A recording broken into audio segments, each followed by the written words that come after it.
My greetings to everyone. I'm Professor Namita Rajput, Professor in Department of Commerce, Sri Aurobindo College, University of Delhi. In the ongoing series of entrepreneurship and new venture planning, today we are going to discuss generating the business ideas. Every successful business, it starts with a strong idea, but just having an idea is not enough.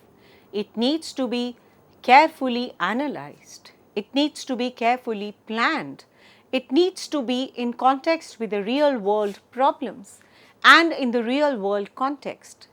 So, this includes understanding deeply about the market, identifying what the customer wants, how their chain needs, how staying aware of their trends, and definitely knowing all these will give him the best idea ever, and ideas can change your life. So, the first and the foremost factor which is most important in generating the business idea is to work on the market gaps. A market gaps happens when there is a need or demand that existing business are not meeting. Finding these gaps and offering the solutions can always lead to a profitable business. For example, before Uber, it was very hard to find a quick and a reliable transportation, especially when the taxis are unavailable. Uber saw this gap and created an app that made it very easy in order to ride with just a app. Then understanding deeply about the customer issues, about the customer pain points. The customer pain points are the problems or the frustrations people face and when using the current products or the services. And solving these problems can create the value and build the loyal customers. For example, sending the large files used to be difficult because the email attachments had very limited size limits and other methods were very complicated. So, the Dropbox solved this issue by creating a simple platform that allows people to store and share the files easily online. Now, understanding the trends is another important aspect. Trends are called as the changes in the customer preferences, technology or the culture that create the new opportunities for the business. Jumping on a trend early can give a business a competitive advantage. For example, Tata Motors introduced the electric vehicles like the Nexon EV to meet the sustainability demands of the climate. Dabur capitalized on the wellness trend with its natural health products. Patanjali gained importance by promoting the Ayurvedic based FMCG goods, and Zomato adapted to the online food delivery as the digital convenience grew. These innovations allied with the customer trends and strengthened their market positions. Techniques for creative thinking, they help come up with the new business ideas and turn them into the practical plans. Now, some of these techniques we will be discussing now. The first and the foremost is brainstorming. Brainstorming is a very creative way for the people or the teams to come up with as many ideas as possible. During the brainstorming sessions, the focus is on having the quantity of ideas, not worrying about whether they are perfect or not. No one judges or criticizes the ideas, but it really helps making people think freely and come up with the different ideas. For example, a team could be brainstorming the new features for a mobile app. Ideas might include faster loading time, personalized recommendations and voice control. So, the goal is to encourage the creative thinking and even the unusual ideas. They are welcome because they might lead to a great solution. The next is your mind mapping. A mind map is a visual tool that helps organize the ideas by showing how they are connected.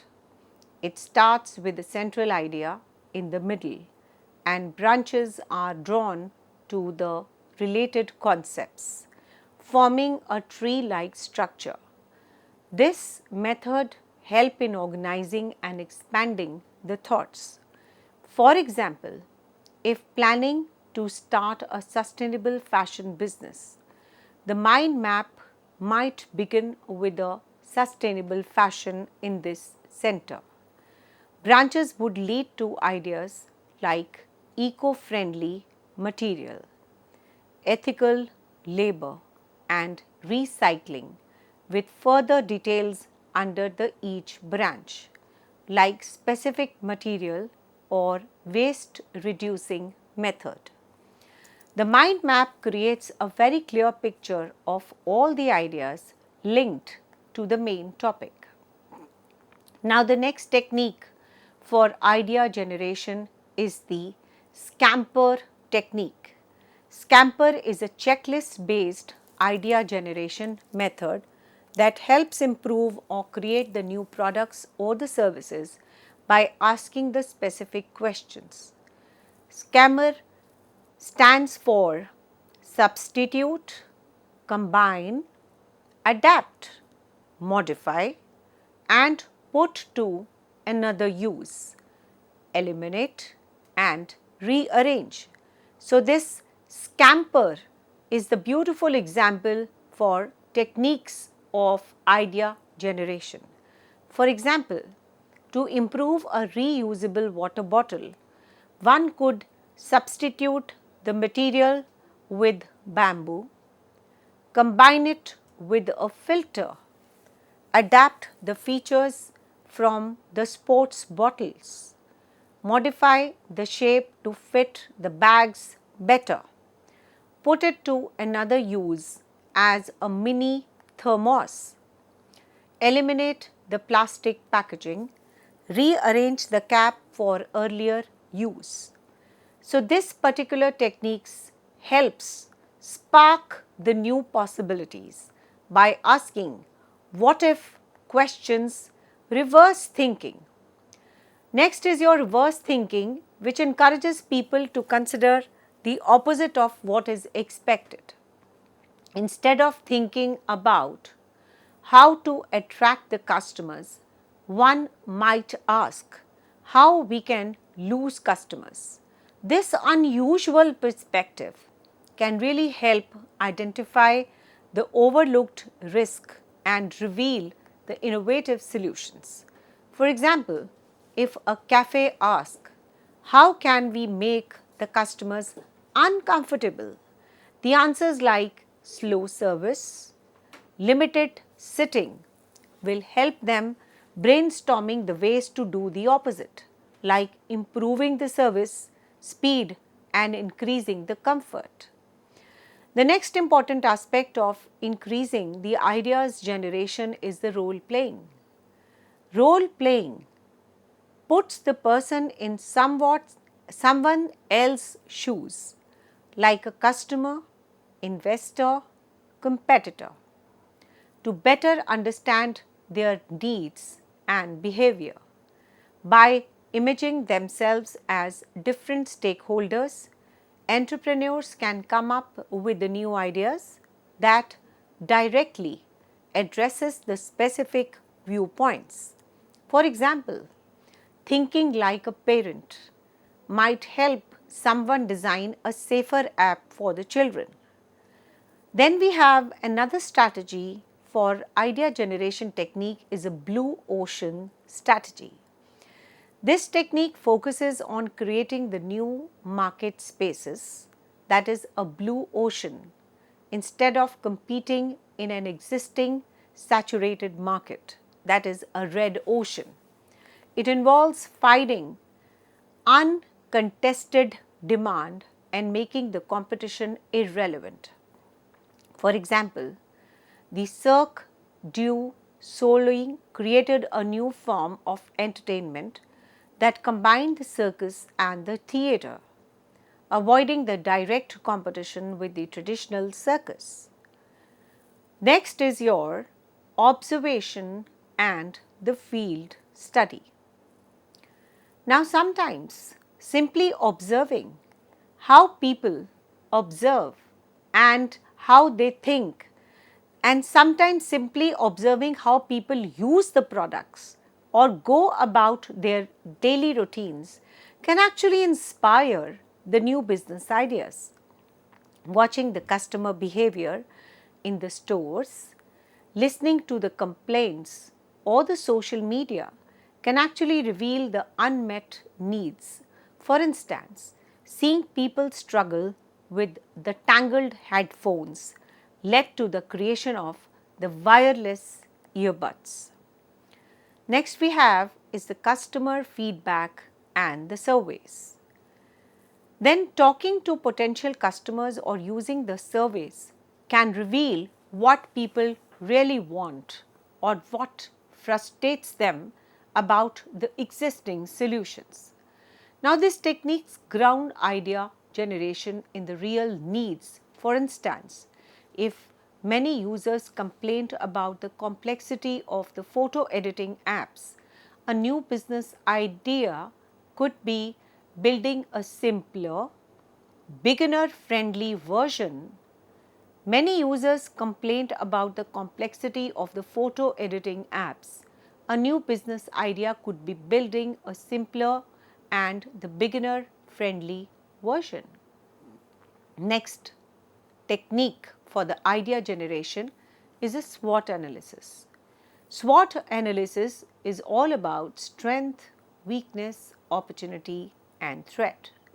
Strengths and weaknesses come from the external environment. Opportunity and threats come from the internal environment.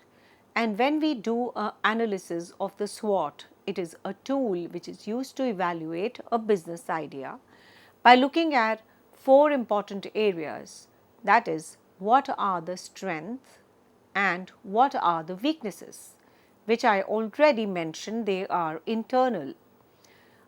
Understanding of the opportunity and the threats which is coming out from the external environment. Doing a SWOT analysis helps the business understand their internal strengths and weaknesses as well as the external opportunities and the threats they might face. This approach gives a very clear overview of the factors that could affect the success of the business, helping the decision makers plan better. For example, online education platform. Following a grid shows the SWOT analysis for an online education platform.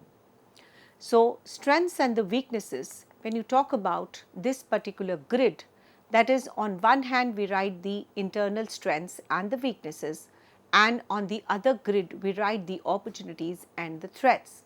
So, when we take a combination of all these grids together, it shows how the internal and the external factors influence the business, helping the decision makers plan and act effectively.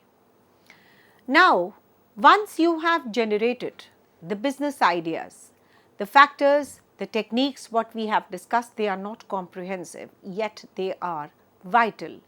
The list is unexhaustive and you can generate the ideas from other sources also, just by standing on the road, just by having a coffee in the restaurant, just by talking with a friend, just by meeting people, the ideas can generate anytime, anywhere, at any point of time.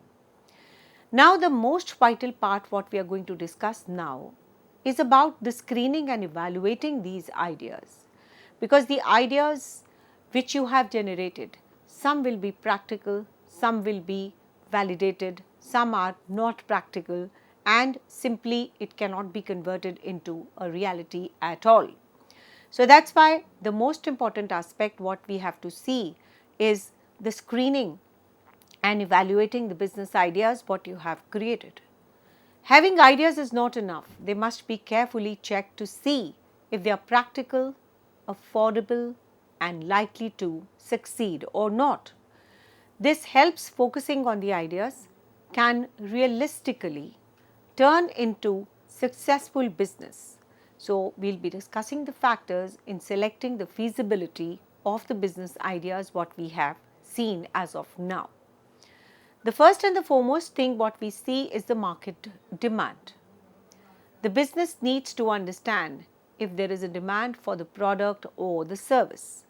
It should identify the potential customers and ask if they are interested in what is being offered.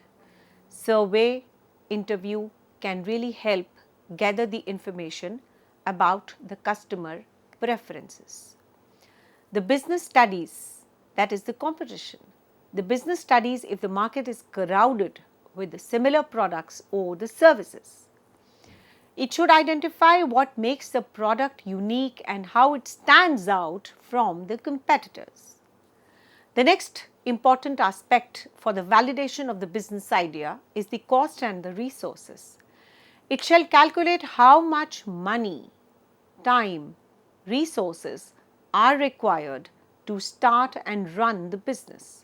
It should identify the setup cost and plan how to raise the necessary funds or the resources. The next is your scalability. It should analyze how it could grow by expanding to the new markets or increasing the operations. The next is your profitability. The business estimates if it can make money over time by forecasting the future income and expenses to ensure the long-term profits. Next we have is the legal and the regulatory feasibility. Check if the ideas compiles with all the legal and the regulatory framework such as the licenses, safety standards, zoning laws or the industry regulations. And the next is your technological feasibility. Assess whether the required technology exists and whether it's accessible and affordable. Evaluate the need for innovation and research and development. The next aspect is your risk assessment. We need to identify the possible risk, financials, operational, market and the reputational and develop the mitigation strategies. A SWOT analysis is very useful here, that is a deep, close watch into the strengths, weaknesses, opportunities and the threat. The next is your social and environmental impact. We need to evaluate the idea's alignment with the sustainability, ethical practices and the social responsibility. Green or the social inclusive ventures can attract the better funding and the customer loyalty. The team capability. Assess whether the founding team has the necessary skills, experience and the commitment to turn the idea into reality. Next is your time to market. Estimate how long it will take to develop the product, services and launch it. The delays can affect the competitiveness and the funding.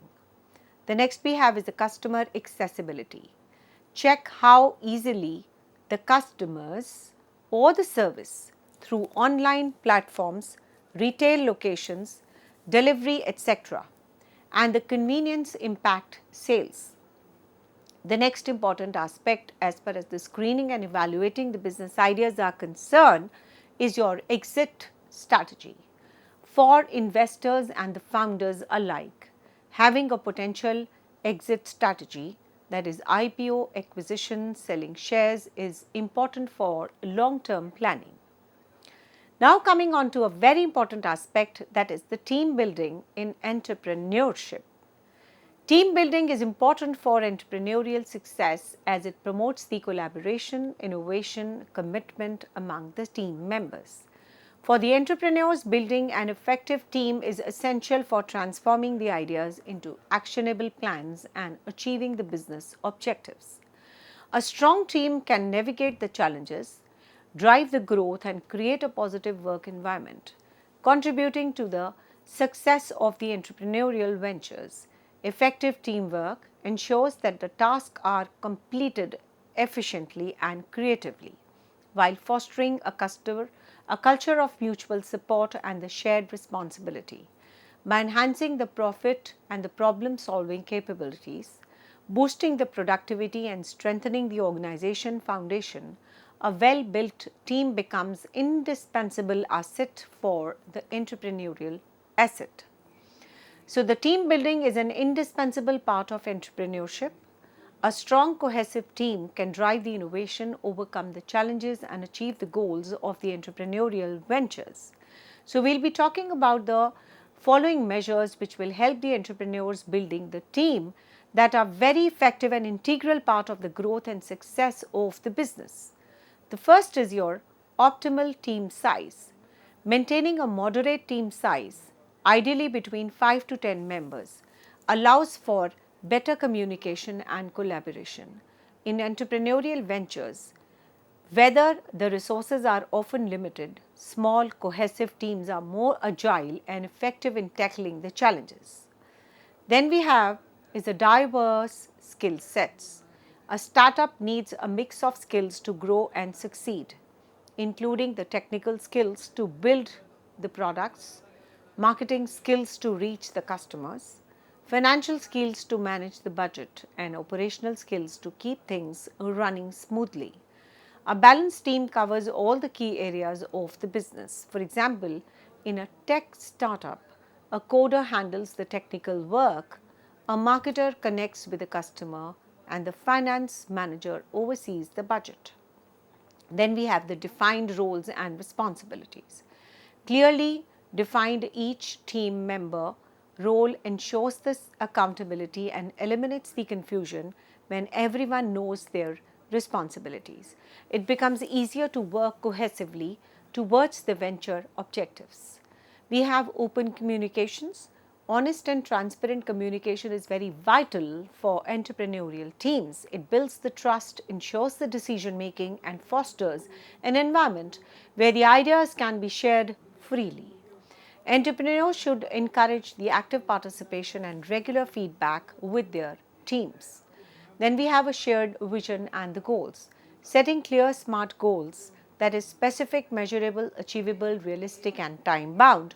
They help in aligning the individuals and team efforts with the entrepreneurial vision. A shared purpose motivates the team members to work with the dedication and commitment. So, this keeps everyone focused on the goals and motivated to work hard, knowing the effort will be worthwhile. For example, Google founder Larry Page, Sergey Brin had a vision that helped them overcome the challenges and build a successful company. Trust and collaboration is also very, very important. Ensures that you cultivate a trust culture and collaborate by recognizing and valuing each team member's contribution. Organizing team building activities, social events, outings can actually strengthen the relationship and improve the cohesion. Positive work culture. A supportive and comfortable work environment encourages the creativity and reduces the stress. Recognizing achievements, offering growth opportunities, and providing the diversity can boost the morale and productivity. Then we have a constructive conflict. The entrepreneurs should embrace the constructive disagreements as the opportunities for the growth. Respectful conflict resolution can generate the new ideas, improve the decision making, and strengthen the team dynamics. Then we have the leadership and coordination. A strong team member is very crucial in entrepreneurial ventures, and it should assign the roles, coordinate efforts, inspire the team to take the focus on their goals. Effective leadership ensures that the team remains motivated and also aligned. Then we have resilience and motivation. Entrepreneurs should instill the resilience in their teams by celebrating the small wins and learning from the setbacks. And encouraging the confidence and perseverance will also help the team overcome the challenges and maintain the momentum. So, we have seen a lot of measures for team building, and that's how we are going to move forward with this team building and having a very important team members, very clear team responsibilities, resilience, etc. This can pave a way for a successful team building and best entrepreneurial venture. Thank you very much.